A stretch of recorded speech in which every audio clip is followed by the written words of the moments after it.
एक जंगल में दो भाई रहा करते थे। छोटे भाई का नाम रुद्र और बड़े भाई का नाम था शिवा। छोटा भाई थोड़ा कम दिमाग वाला था। वो जल्दी ही किसी की भी बातों में आ जाया करता था, लेकिन शिवा बड़ा होशियार और चतुर था। उनके माता पिता उनके बचपन में ही मर गए थे, इसीलिए वह दोनों अकेले रहा करते थे। उनके जंगल का राजा था एक बाघ, जो कि बाहर से तो बड़ा अच्छा बनता था, लेकिन अंदर से बड़ा जंगली, जालिम और खुदगर्ज था। एक बार उसी जंगल में रहने वाली एक शेरनी अपने नन्हे से बच्चे को जन्म देती है, तो उसको देखने के लिए रुद्र और शिवा दोनों जाते हैं। उसको देखकर शिवा कहता है, अरे वाह शेरनी, तुम्हारा बेटा तो बड़ा ही सुंदर है। ये तो बिल्कुल मेरे पिता पर जाएगा और उसी तरह जंगल का ख्याल रखेगा। शिवा की बातें सुनकर रुद्र गुस्से से बोलता है, क्यों शिवा, क्या इसे भी गद्दार बनना है तुम्हारे पिता की तरह? अगर यहाँ तुम्हें यही बातें करनी थी तो तुम मुझे यहाँ क्यों लाए? इतना बोलकर रुद्र गुस्से से वहाँ से चला जाता है। तभी वहीं पर एक गाय पहुँचती है। ये रुद्र अपने पिता को गद्दार समझता है, लेकिन मुझे ऐसा नहीं लगता कि तुम्हारे पिता गद्दार थे, क्योंकि मैं उनके बचपन की दोस्त थी। बेटा, तुम्हारे पिता इस जंगल के राजा हुआ करते थे। वो तुम दोनों के साथ बड़ी खुशी से रहते थे। जंगल के छोटे बड़े सभी जानवरों की मदद और रक्षा करना उनका लक्ष्य बन गया था। वो पूरे आसपास के जंगल के सबसे बड़े पद के राजा थे। सभी जंगलों पर उनका राज हुआ करता था।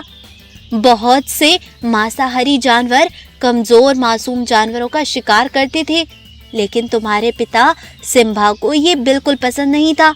तो उन्होंने सभी जंगल के राजाओं को बुलाया और उनसे बोले, सुनो सभी जंगल के राजाओं, मैंने एक फैसला किया है और मेरा फैसला सबको मानना पड़ेगा।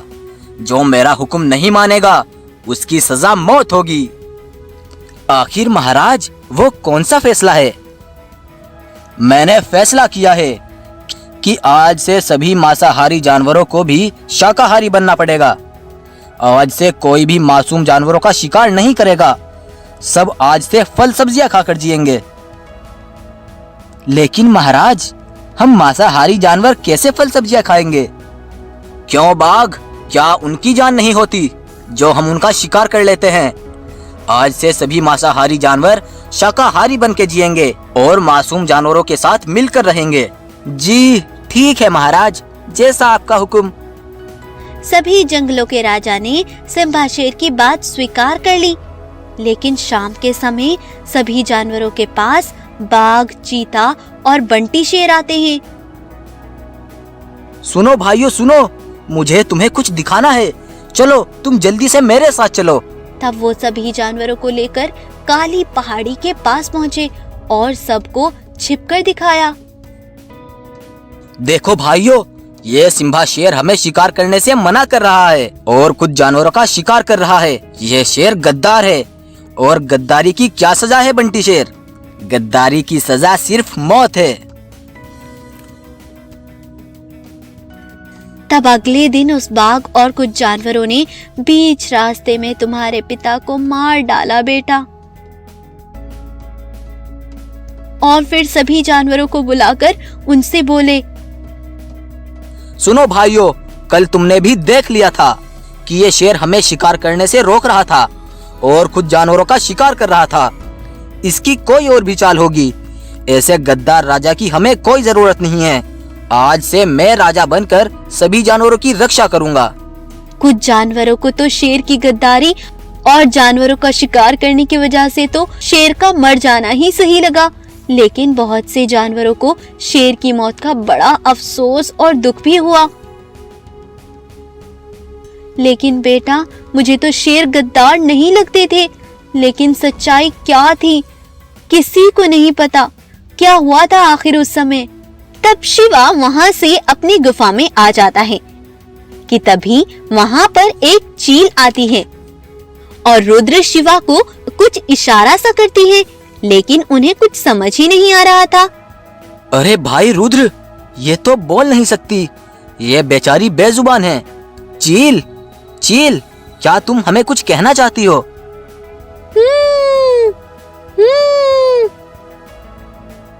चील की इशारे देख वो उसके पीछे पीछे चलने लगते हैं। तब वो चील उन्हें खुफिया जगह पर ले जाती है। वहाँ पर उन्हें एक गुफा दिखाई देती है। अरे, इस गुफा पर पत्थर क्यों लगा हुआ है? चलो इसे हटाकर देखते हैं।